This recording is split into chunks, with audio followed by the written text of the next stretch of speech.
Shalom jemaat Tuhan, kita berjumpa lagi dalam renungan harian. Kita kembali melihat kitab Yunus ini ketika ia mengalami momen terberat dalam kehidupannya di dalam perut ikan. Nah, ini saudara adalah sebuah proses dari kasih karunia. Nah, kita telah dikasih tahu sebelumnya bahwa untuk memahami dan menemukan kasih karunia Tuhan bukanlah di titik tertinggi dalam kehidupan kita, tapi di lembah ataupun dalam jurang kehidupan ketika posisi kita di bawah. Nah, tidak ada hati manusia yang bisa mengerti betapa berdosanya dan tak berdayanya dia kalau cuma dikasih tahu aja. Jadi ketika kita nasihati, marah-marahi itu kadang-kadang memang tidak begitu efektif untuk menolong dia mengerti. Tidak ada hati manusia yang bisa percaya kasih karunia itu gratis dan sekaligus mahal, kecuali ketika itu menjadi satu-satunya harapan buat dia. Nah, hanya melalui kedua kombinasi inilah, situasi yang sulit, pemahaman firman Tuhan, Injil diberitakan, ketika dia mendengar Injil, dan ketika dia berdoa terus-menerus, barulah bisa digerakkan dan terkagum-kagum oleh kasih karunia Tuhan. Nah, inilah yang dialami Yunus dalam doanya. Ketika Yunus mengungkapkan doanya, ia berkata dia terpalang dari Allah, ia tertutup dari Allah. Namun kondisi itu membuat dia sadar dan dia berharap kepada Tuhan. Ia langsung menyambut, ketika itulah engkau naikkan nyawaku dari liang kubur, ya Tuhan Allahku. Di ayat 6. Nah, saudara, ketika Yunus tak mampu lagi, pada waktu itulah Allah menyelamatkan dia. Oleh karena itulah Yunus memuji Tuhan. Yunus mengakui dosanya, Allah memulihkan relasi yang rusak antara dia dengan Yunus. Inilah keselamatan yang sesungguhnya. Ketika Yunus berharap kepada Tuhan, memohon belas kasihan Tuhan, ia mengetahui dosanya dan ia berharap akan belas kasihan Tuhan. Itulah keselamatan yang sesungguhnya. Bukan hanya dia dikeluarkan dari perut ikan.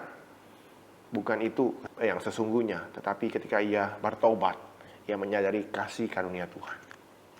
Nah, doa Yunus berakhir dengan sebuah seruan, keselamatan adalah dari Tuhan, di ayat 9. Ini adalah sebuah ekspresi yang padat, ringkas, merangkum semua maksud Alkitab.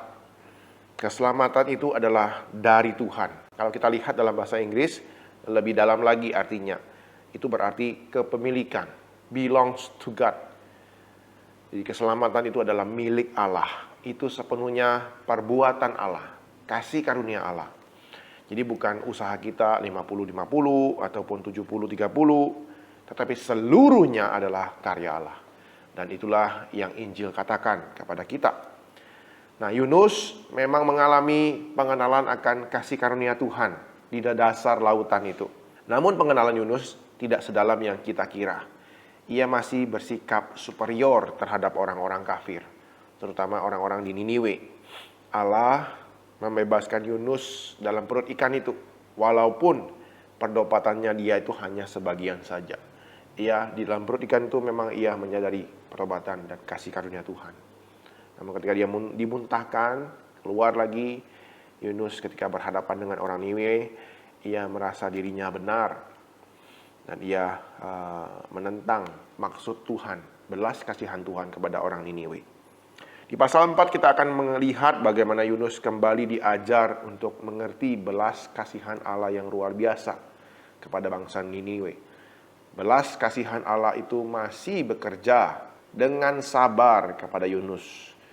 Juga tentunya kepada kita yang lemah dan tidak mengerti ini. Kadang-kadang Tuhan terus mengajar kita. Meskipun kita bebal, meskipun kita terbatas pengetahuannya, Allah terus menunjukkan kasih karunia-Nya kepada kita untuk bisa melayani orang-orang lain yang Ia juga kasihi, yang Ia mau layani melalui kita. Semoga renungan hari ini mengingatkan kita bahwa kita terus perlu merenungkan belas kasihan Tuhan dalam kehidupan kita. Sehingga kita terus rendah hati dan akhirnya peka akan rencana Allah bagi orang-orang berdosa yang butuh pelayanan kita. Mari kita berdoa. Tuhan, kami bersyukur buat firman Tuhan yang singkat hari ini. Boleh mengingatkan kami ketika kami dalam kehidupan kami ini Tuhan, kami berproses untuk mengerti belas kasihan Tuhan, mengerti kasih karunia Tuhan. Meskipun dalam masa-masa kelam kehidupan kami, Engkau mengajar kami dan kami telah mengerti. Dan teruslah proses kami Tuhan, sehingga kami terus boleh ingat akan betapa besarnya kasih karunia-Mu kepada kami.